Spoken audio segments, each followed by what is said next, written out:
Welcome back to A Journey to King's Cross, a Harry Potter book podcast. We're finishing up Harry Potter and the Chamber of Secrets, the last chapter, chapter 18, Dobby's Reward. And we finally get our look at Godric Gryffindor's sword. It definitely does not look how I imagined. It's how we said this was a scimitar looking thing. Yeah. It's definitely not what I imagined for that sword. They're from England. It should be a proper broadsword. Yeah. Or rapier. Short sword, French, something? Anything? I would imagine European at least. Yeah, like Northern European, but not that's not what I imagined. But start the chapter off right away from them rushing in to McGonagall's office, seeing Dumbledore and Ginny and Arthur and not Ginny, Molly and Arthur, and Molly's sobbing and just so relieved to see Ginny. I mean, I can only imagine how, as a parent, like being how told badly... your daughter is dead. And then they walk in. Yeah. So many mixed emotions, I feel like. It's the exact opposite of the you raise my hopes and dash them quite expertly, sir. Only, the opposite. In which case, it's actually a good thing. Yeah. But, oh man. They get all the hellos out of the way, and then McGonagall's immediately, or Molly and then McGonagall are like, yes, how did you save her? How did, we'd all like to know that. Even though you broke so many school rules. Well, we get back to that. Oh, do we? Oh, okay. We come back around to that for a minute, because remember he said, for nearly a quarter of an hour, Harry spoke into the rapt silence. I don't know about you guys, but when I read this book, as the first time I read it in elementary school, I remember reading it going, God, Harry talked, that was a long story. 15 minutes. 15 minutes. Not even. Nearly 15 minutes. A quarter of an hour. Listen, I'll tell you that if my appointments as a vet tech are under 15 minutes, I'm amazed. To be fair, that sounds like man, my word count is really short for this essay. What's a faster way to say, or what's a longer way to say 15 minutes? Ah, yes. Nearly quarter of an hour. Yep. So, and then McGonagall is like, well, very well, because Harry paused. She goes, so you found out where the entrance was, breaking 100 school rules into pieces along the way, I might add. Which I think she might be exaggerating just a smidge. I brought up what school rules did they break, but then I realized, well, they did break into a girl's bathroom, so, that's probably a pretty big rule. Yep. And we're out past curfew. And technically... And imposed curfew. Oh, yeah. Technically, they attacked a teacher. Oh, God, I forgot about attacking a teacher. At one point. Oh, no, I was joking about the obliviation. Nah, it was at gunpoint. Gilderoy did to himself. But yeah, no, they actually forgot. They legit threatened a teacher. And they moved him from one location to another. That would technically be considered kidnapping. They definitely strong-armed him. I forgot about that. Yeah. Aiding and abetting a criminal, though. Yep. Would Harry and Ron be abetting each other in their criminal acts, or would this be more of a conspiracy to Oh, I meant by not turning Gilderoy in immediately. They aided him in. I feel like he would have been better off without their help, considering how he ends up in the actual story itself. Yeah. To be fair, it was looking up for him at the end of this story when we finally circle back around to Gilderoy. In book 5 or 6 or something? He knows he's famous. He is a shell of a man, from what I remember. To be fair, he's a lot more self-aware in this book than he is when he starts actually recovering, basically. Which is why he had hopes. It was looking up for him. Yeah, if he'd actually... He had a fresh start on life. He turned over a new leaf, basically. And he starts devolving back into his old habits. Yeah. He's like, oh, I'm a professor, am I? I expect I wasn't very good at it. Oh, wow! Later on. Taught you everything you knew, I bet. Yeah. Well, no. You helped me learn my best spell, though. But you shouldn't have let Snapeus teach us that one. Oh, man. Let's see. Yeah. So then Harry continues going over the rest of the story, and then he's like, crap. There's no way to... How does he explain... How do I explain Riddle and coming in from the diary without implicating Ginny? Dumbledore to the rescue! Huh. Weird that she was possessed by Voldemort when Voldemort was all the way across the world. In Albania! What do you mean Voldemort possessed our daughter? What? Enchant Ginny? And then... Harry can explain the diary. Yeah, Harry says it was his diary, and then Ginny... Well, no, Ginny said it was the diary. No, it was this diary, said Harry quickly. Oh. And then... Where is it? Oh, yeah, then Molly's like, but what does Ginny have to do with this? And then Ginny is like, I was writing in the diary. Oh, yeah. It was me. I was writing in it. He was Never writing trust back. something if you can't see where it keeps its brain. It can think for itself. Oh, that can think of if itself. you can't see where it keeps The its brain. movie says that, right? I don't know. Or did they mention that... Or is that a line Ron uses earlier in the book? He's like, Dad always says, never trust something where you can't keep it... see where it keeps it. That's a line I've heard. It sounds like something Ron would have said. Shortened it up. He would probably have... If it was something he said, it might have been past to this point. Like, they're discussing some other magical artifact or something that they've run into. Oh, like in another book? I can look it up later. Also, how am I supposed to know where something keeps its brain? To be fair, humans used to think the brain was in the heart, so I don't fucking know. Listen, we used to know a lot of wrong things. As a species, we had a lot of wrong thoughts. Why are you glancing between us? You guys keep starting to talk right when I'm getting ready to actually start up and everything. How does it feel? I'm trying to be polite here, thank you very much. Look, man, sometimes you don't stop talking and we can't get a word in edgewise. So I'm trying to be polite. If you really want, I could talk over you and solve my problem real quick by creating 2 new ones. Sounds like that's what you're starting to do. We love each other and we're great friends. Or married. He was my best friend, okay? Still friends. So... I'm not married to him, though. Okay, but you can... Friends sums it up. Anyway. Still friends. You were saying. You were going to say. As Kimmy pointed out, we were actually listening through it and everything. A diary that talks back to you sounds very on brand. We had stuff like that in, like, the 90s and 2000s. There was that, like, girl tech shit back in the day. Where, like, the diary would actually talk, or it had a voice recognition security system. I don't think it responded to what you wrote. Wait, no. We came up with the fucking Furbies in the 90s, okay?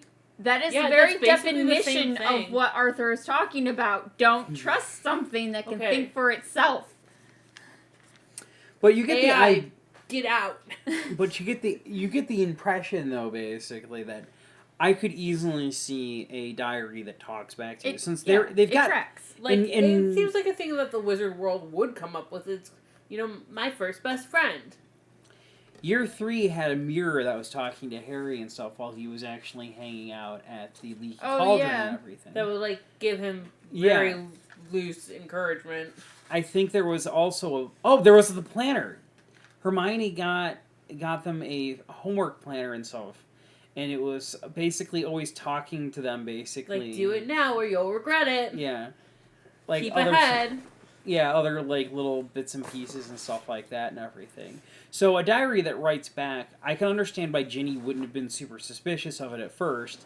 And then, after she's so far deep into it and realizing she could be actually in some serious legal trouble, I could really understand why she just wanted to get rid of the damn thing, and then freaking out when she realized that somebody else could find it and find out that she's doing all these things.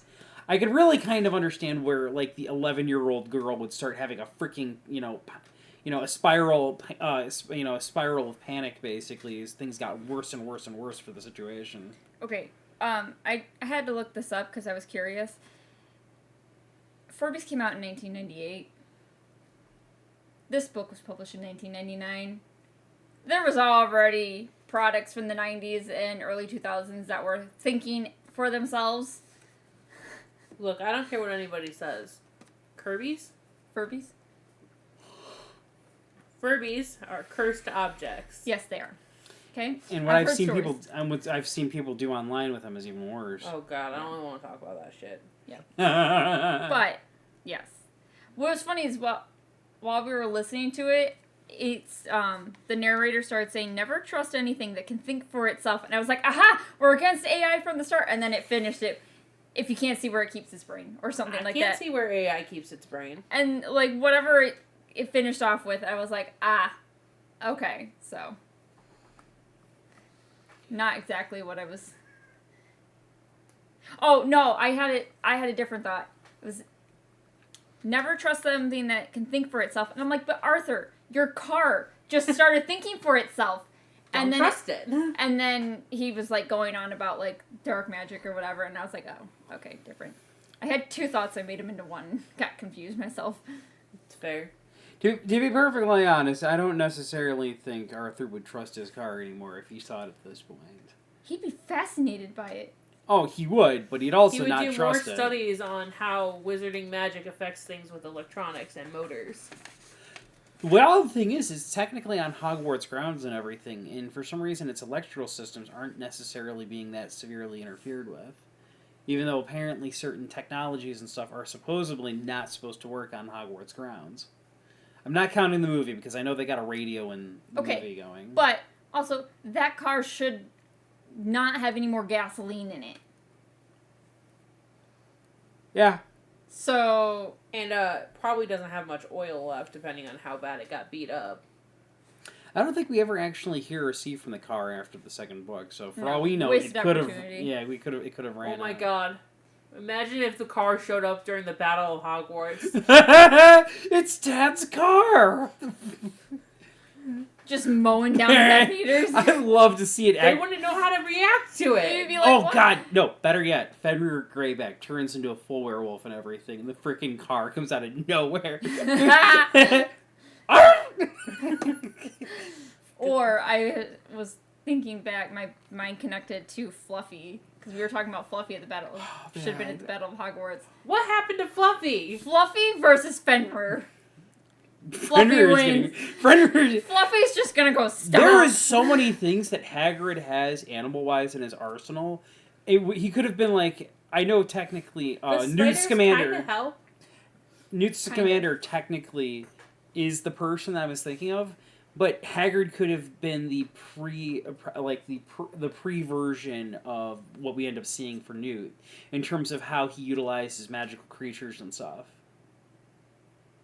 I was like, wouldn't it be post? Because he's technically after Scamander's time, but I get what you're saying. Because we saw before Hagrid. We were Yeah. introduced to Scamander. Yes. Yeah, so we could have like Hagrid could do all of like the cool things with his magical creatures, and Scamander would be like the master of actually utilizing magical creatures as a form of protecting oneself and stuff. To be fair, like, it would make more sense that Hagrid was better at it, considering more of these animals and what they like and everything is known, whereas Newt had to learn everything as he went. Yeah. But we're getting way off topic. How? We're still talking about Hogwarts and magic. We're talking about the battle. We've got more chapter to talk about. I'm sure we'll revisit it at some point in time. Oh, I'm sure. But considering how much we had to deal with Hagrid's magical creatures with the spider earlier on, we're not... it could be worse.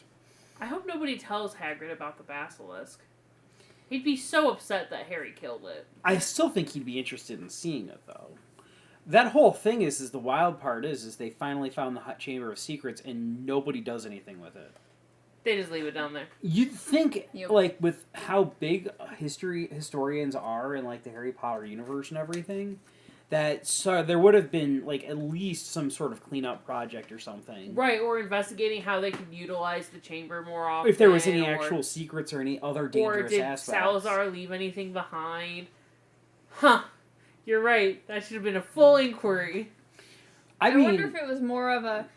Basilisks are highly illegal. We're just gonna sweep this under the rug. Nobody knows. They didn't make it. Nobody knows it was here. To be fair, Chamber's not being opened ever again. You can rot down there. The basilisk predates the Ministry, as far as I'm aware. Maybe. I don't know.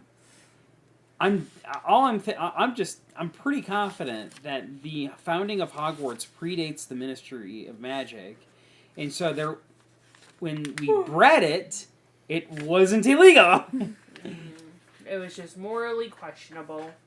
at best. It's not our fault the toad keeps hopping into the chicken nest. If you're not aware, there's actually a joke in Hogwarts Legacy and everything. You can, in fact, go to a location where somebody's illegally trying to breed basilisks. The toads just keep hopping in there. They like the chickens. Oh, man. But then we slowly start having everybody disappear and everything. Ron runs off to take Gilderoy back to Madame Pomfrey and everything. Yep. And Ginny's been sent up for a mug of hot chocolate and some rest. I mean, And Ron goes to send the letter. Nope. Oh, that hasn't Nope, happened that's yet? movie. So he sends Ron up to the hospital wing with Gilderoy. And then Dumbledore gets out quill and ink and tells Harry, I need to right to Right. the Azkaban guards. to ask Vanguards to get our, yeah, you're we right. need our gamekeeper back. And I was And too that's tired when to pay attention today. that's when apparently. Lucius comes It's not in. like I said that like 5 minutes ago or anything. But it is hilarious in the movie the way that's done, because then Hagrid comes back in some ruddy bird named Errol. Ron's slowly sinking into his chair. I'm not associated with that owl.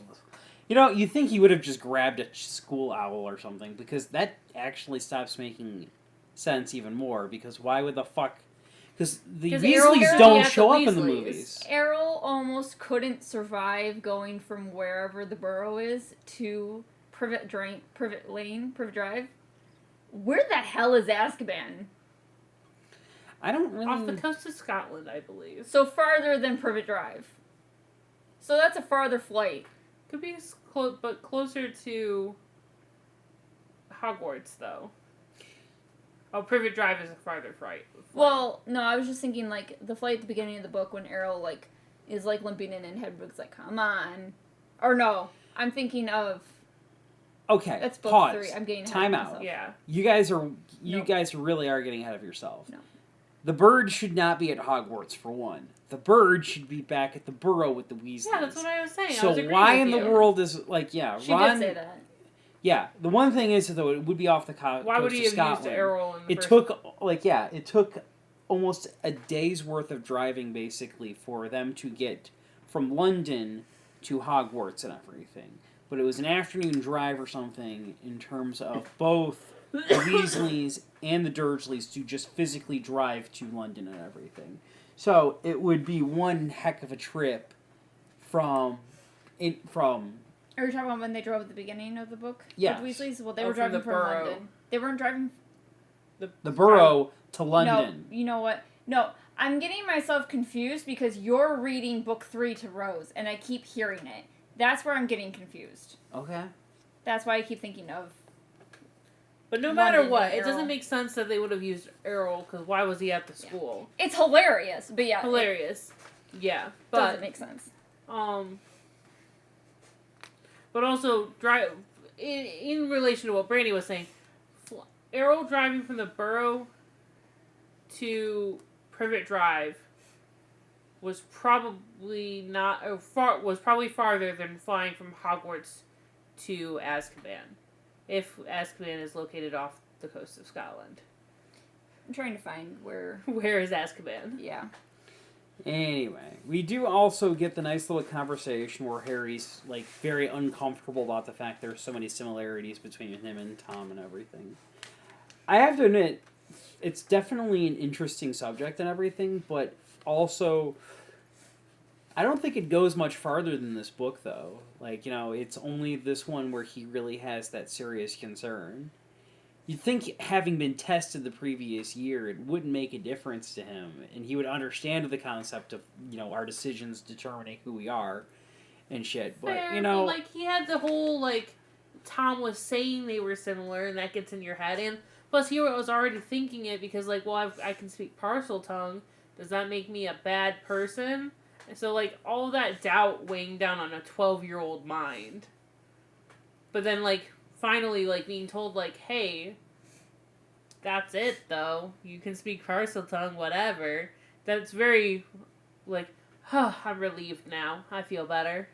And he doesn't have to worry about it again. Because, don't forget that he also had that reconfirmation of the Sorting Hat saying he'd do really good in Slytherin, and also the fact that he thought he was going a little crazy because he kept hearing voices. Imagine if he had told somebody and he got locked up instead. Like, no, you're crazy, Harry. Mm-hmm. The voices! Wait, that's kind of what happens in the rest of the book series. Never mind. Book 5. Not exactly a fun book to be Harry Potter. Are any of the books fun to be Harry Potter? Book 3's not so bad. Wait, no, the Dementors. Is it ever fun to be Harry Potter? Probably not. I don't know. Being in the top box for basically the equivalent there's some of highlights. the World Cup. There's some highlights. Okay, you're right. Sometimes it's fun to be Harry Potter, but on the whole, seems pretty unlucky. Being an MC sounds pretty rough. Just a smidge. I mean, that's generally the case. I do find it amusing, though, that the location we have for the end of story wrap-up basically ends up happening in McGonagall's office. Yeah. It is kind of... Yeah, Dumbledore just sits down at McGonagall's desk, basically, to write up a note and everything. It's just sort of like... I mean, fair. But, yeah. I bet he snacked on her biscuits. Ooh, that sounds kind of not okay. He's gay. We both know it's only going to be... The only thing he's eating of McGonagall's is going to actually be food-related. It's fair. Look, man, I know that I think canonically she does have a husband, or had a husband. She's a widow by this point. It makes more sense, I feel like, for McGonagall to be a lesbian. It's just a better vibe, I feel like. I mean, she really likes cats. But, bump. Yeah, crazy cat lady isn't exactly a new stereotype for older women, though, so, you know. Look, man, there were a lot more historical lesbians than you want to know about. I don't know what I'm saying here, man. Guys, I'm sleep deprived. She is very sleep deprived today. Holy cow. Considering I was very fascinated about this woman who actually went off and basically acted like a guy, but was still openly a woman and everything, flirted with another woman and stuff along those lines, ran away from that woman multiple times after the other woman kept getting thrown into a nunnery and stuff along those lines. I mean... I'm going to be honest with you, if the lesbian's interesting enough, I'll listen to it. What are you talking about? It's a really wild story. It's an actual, non-fictional account. There was a very crazy lady out there who was a lesbian and was running around challenging men to duels and stuff along those lines and sweeping women off of their feet. It was very entertaining. I feel like I remember hearing briefly about this, and now I don't know I don't remember her name. Look, man. How else were they supposed to go around doing women? They had to pretend to be a dude. Also, let's be real. All those times, apparently it was very common in medieval times for a woman to just go spend days with another woman. You say that like they had anything better to do back in the day. They could have been working on their embroidery. Yeah, but that's always better to do with the company of other people, I guess. But this is also more the noble women. But also, there's a lot more gay stuff that happened in medieval times than people want to talk about. No, given today's climate and everything, I feel like that's exactly what they want to talk about. Oh, yeah, that's fair. Historians would call them best friends. Right. They were roommates. And he never married or seemed even remotely interested in the opposite sex. And there was only one bed. Such a shame. Pity. He never found that one woman he truly loved.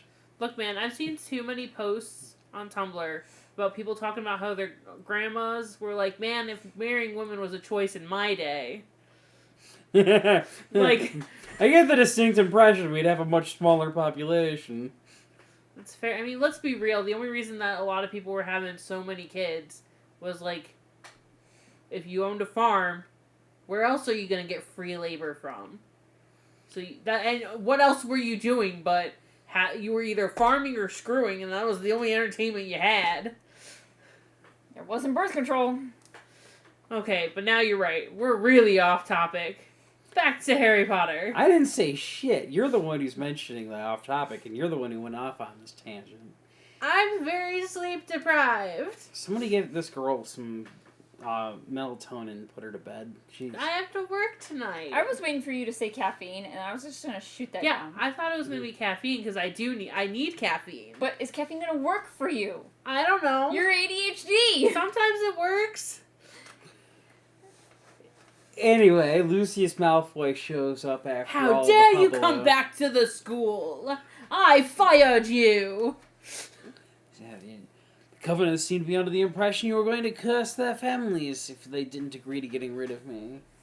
I would never stoop so low. I really do love the low-key little threat Dumbledore is. If any more of Voldemort's old school things ends up here and stuff along those lines. I was just sort of like, I get the distinct impression Dumbledore would have absolutely no problems just raiding Malfoy Manor himself. You're like, you know what? Yeah. Screw it. I'm done. I've put up with enough of this guy's BS. I'm dealing with this now. Man, in Dumbledore's book 6, being- he'd be like, damn, I really wish some of his stuff would show up. Dumbledore was being sly about it, though. He was being like... You can't necessarily, like, plausible deniability is one fun little thing to have. Oh, yes. And then Harry is just like, no, bitch, you put that in Ginny's book, remember? The audacity. Prove it. I do have to admit, though, the one thing that I love more in the movie way more than I do in the book is how Dobby ends up getting freed. With the whole thing with, like, Lucius directly handing the article of clothing inside of the book to Dobby to get him free, rather than Dobby just grabbing something clothing Being from... tossed. Yeah. I Yeah. really feel like... That's a very loose interpretation of handing somebody clothing in the movie. Yeah. Yeah. Well, it's looser in the book, considering. He gives a book with a clothing in it. It's wrapping paper. It still technically works better than the thrown article of clothing. Could you Are imagine households if not you've allowed to got do somebody laundry? who's doing all of your stuff? Yeah, you'd still have to do your own laundry. But is that... Do my laundry... Or I if you could've- handed them the basket of clothes, does that count as giving them clothes? Yeah. Yeah, it's one of those things where it's like it's a little on the screwy side and everything. Because I feel like it has to be very specifically like, this clothing is for you. You're fired. Yeah. Which makes sense in book 4, because that's kind of how Winky Winky is is given, forced yeah. clothes. Yeah. Whereas, I do feel like there is some sort, like, Dobby got exceptionally good when it came to figuring out loopholes. Yeah. That's fair. And So, like, this Creature probably also wouldn't did have as worked well. on any other house elf, but Dobby was like, I want out. It could be just magical loopholes, because, like, a lot of the house elves wanted to be. They're based off of brownies. Brownies operate with a completely different logic. I know slavery bad, but we're kind of like, it's one of those things where this is based off of a mythical creature from They European desire folklore. to be helpful. Yes. Hey, listen, if you watch Doctor Who, apparently we want to be...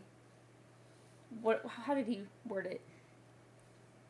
There was one episode of Doctor Who, I think it was with the 9th Doctor, where there was an alien race that was going to come and enslave Earth, and he goes, you guys just love having someone come and lord over you or whatever it was. I vaguely isn't can't that the remember- regeneration of the 10th Doctor? Maybe.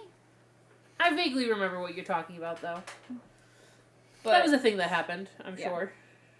I think there was a race that was basically always subservient to another one and everything that was in the 11th Doctor when they were in that hotel, basically, where it was about people's faith in other people and stuff along those lines and shit on... It's weird. It's kind of touch and go and everything, and I gotta be honest with you, not one of my favorite subplots in Harry Potter. Don't get me wrong, though. I Yeah. love Dobby. And the whole, hey, could you do me a favor and never try to save my life again? Which, to be fair, that rule does get broken eventually in the final book. Yes. But, yeah, the fact of the matter is that it's just sort of like, it is fairly comical. That out of everything, it does surprise me though that Dobby did take a little while to actually show back up in the series. Makes me wonder how Dobby's life running around the British magical countryside really would have been. I mean, he shows up in the 4th book. Yeah, I know, but that's in like an entire year unaccounted for. He was off doing Dobby things. I just said that he was gallivanting around trying to find a job and everything. I know. So I just more But detail would have been who fun. wants to pay a house elf?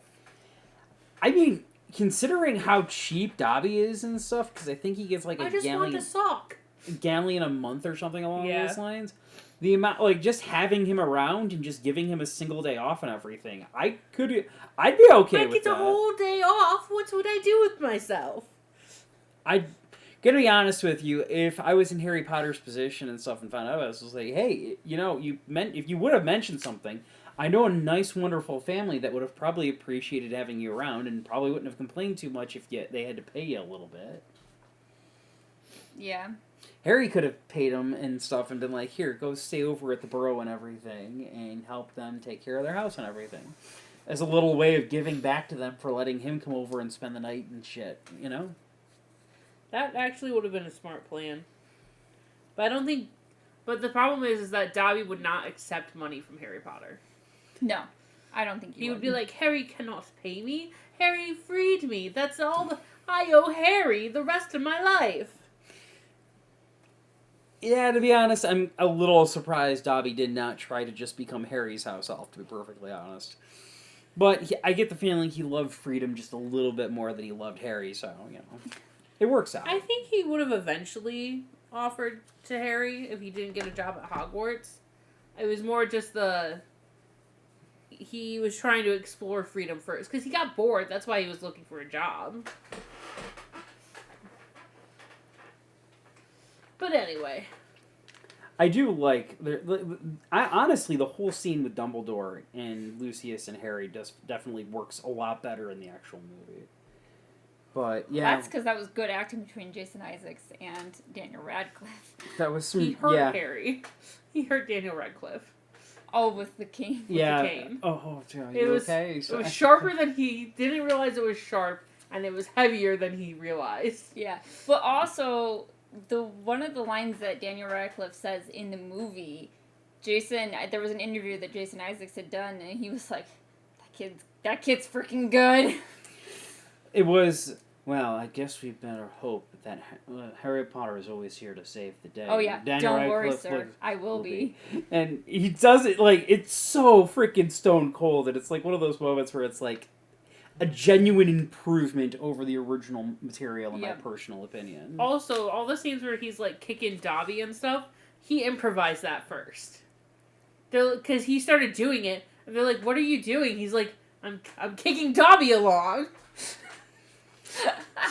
At least that's what I remember. I feel like I remember that in an interview. It's like it was a thing that he was just improvising. And everybody's like, "What is he doing?" He's like, I'm being a jerk to Dobby. He's with me, right? And then they added it in, because it's like, it worked. It would have been so funny if they would have been like, Jason, Dobby's not in this scene with you. You're kicking air. They'd be like, is he having a stroke? Like, what's going on with him? Do we need to get him help? Oh. Interesting, though. He wrenched the door open, the elf came hurrying up to him, and he kicked him right through it. So technically speaking, that is actually based off of the actual book and everything. I remember, yeah, so I'm guessing Sure it's one of those moments where the actor probably knew more about the actual scene in the book than the actual directing team did. Probably. To be fair, I'm pretty sure that most of the cast did read at least the first couple books that were out at the time. I mean, fair. I'm sure Rupert Grint didn't, because he didn't even... Because... And like when they got their homework assignments. Yeah, I did find that kind Harry of funny. turned in one page, or Daniel turned in one page. Emma Watson turned in a whole essay. Rupert Grint didn't even bother turning his in. Just perfect. like their characters. Off topic a little bit. I just re-saw the clip of the twins doing their interview, and she's like, So are you actually twins? No, we funny met thing. at auditions. Yeah. Wow, how lucky it was that you guys were so similar. Like, did you have to get work done? And they're like, oh, she's buying it.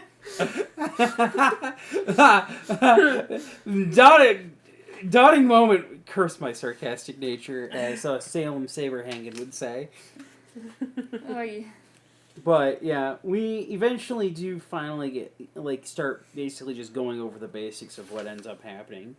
Hermione got so excited that they figured it out. Yeah. And then they didn't. They just found her notes. And then she was so upset when exams were canceled. Canceled? I have to admit, the whole thing with Penelope, I think Penelope Clearwater only has the one part in this, I think it was this book and the next book are the only ones where she has actual speaking roles. And it's not too much longer where, she gets mentioned, and that's, the last time we ever hear about her.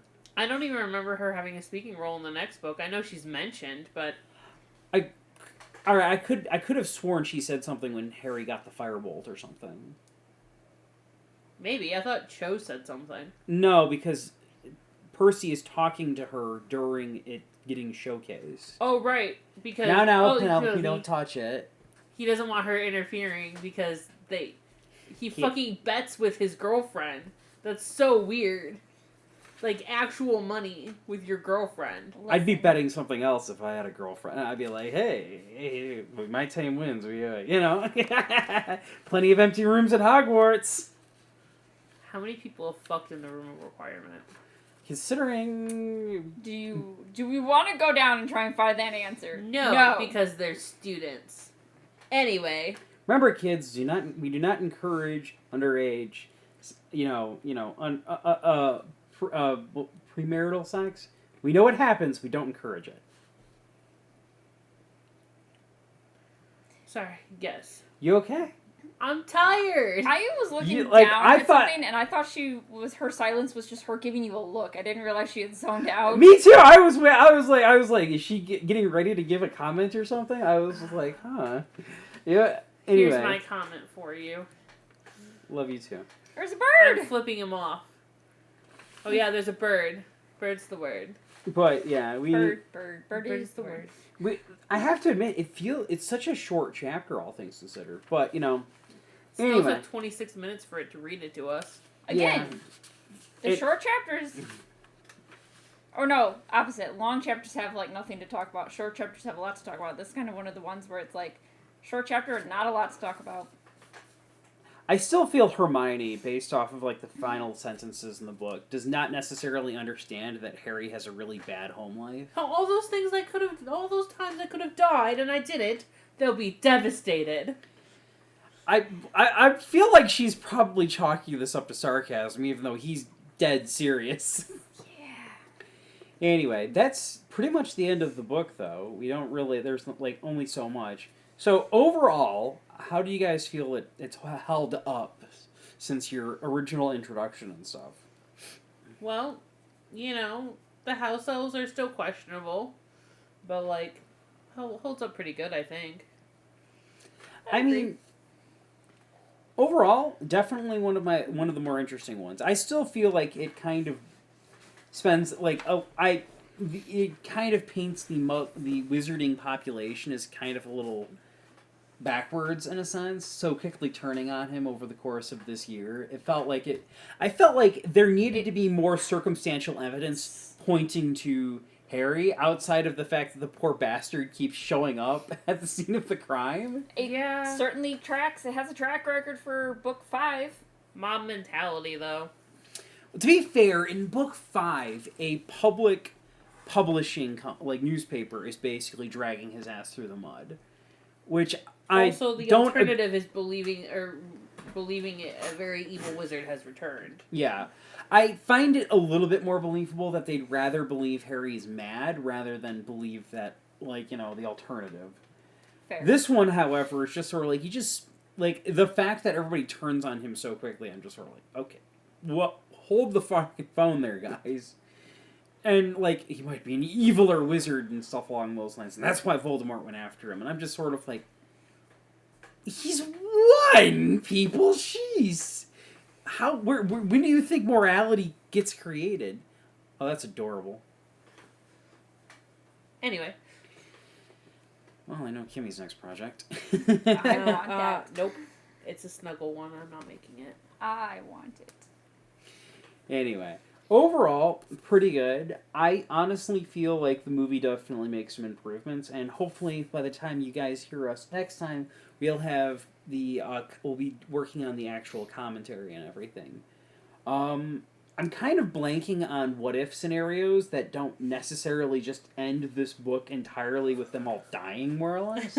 Well, we got some time to think about it. So, yeah, that'll be everybody's homework for the next couple of weeks.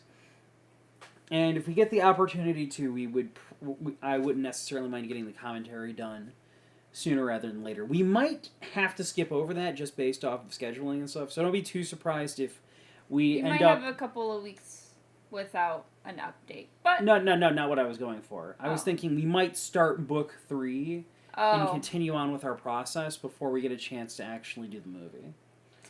You know, like the commentaries, they're fun and everything, and we can add those in later. It's not like we don't talk about the movies themselves while actually going through the books to certain degrees. You know? So, I figure at the very least, we'll probably at least do the next What If at some point in time. See if there's any updates to the ones we currently have, any new ones that we can come up with and everything, and how we might think it impacts. Figure out if we can have some time for the actual movie. We might have we might be shortening our distance between episodes because you're going to be disappearing on us. So for we a might while. we might have a week or two without an update then. Well, we still got a couple in the tank. Yeah. So it's not like we're getting closer than I would like on that department. But that they're there specifically to try and avoid like stretches of time between episodes. Well, it'll all work out. Sorry. Somebody was listening to the Sonic 3 dance scene with the Robotniks and wasn't sharing. Anyway, I think we've pretty much ran through everything. Overall, Dumbledore gets to be a, smirking, glorious bastard and everything. Harry saves the day. Lucius Malfoy loses his servant. And Malfoy is no longer strutting around the place. I do find it kind of fun. All in a day's work? All in a day's work. Alright, so let's plug our stuff. You can find me on Twitch at Cole Sanders, Coal Sanders. I'm still playing Persona 4 Golden. Game's taking a heck of a lot longer than I thought it would be. Anyway. You can find me on YouTube at Brandywine Stitches, where I'm finally getting back to doing all of my cross-stitching updates now that I've got my giant crochet project done. So you can follow me there for that, or at Hackathon Candle Co. for all the rest of my socials for all of my candle updates. And you can find me at Luna's Creation Corner, since unfortunately it looks like TikTok is banned by the time you guys are listening to this. You can still find me on Instagram, less often though, Blue Sky, YouTube, and Red Note. You're on Blue Sky? Yeah. You'll have to send me your name or profile or whatever, because I'm on Blue Sky. That's fair. The only problem with corner is not spelled all the way out because Blue Sky limits your username. All right. Well, you heard it here, folks. We will see you next time with a movie, a what if, or heck, we might just start book 3 a little bit early and save the other stuff for a later date. Anyway. Until next time. Keep your wands at the ready.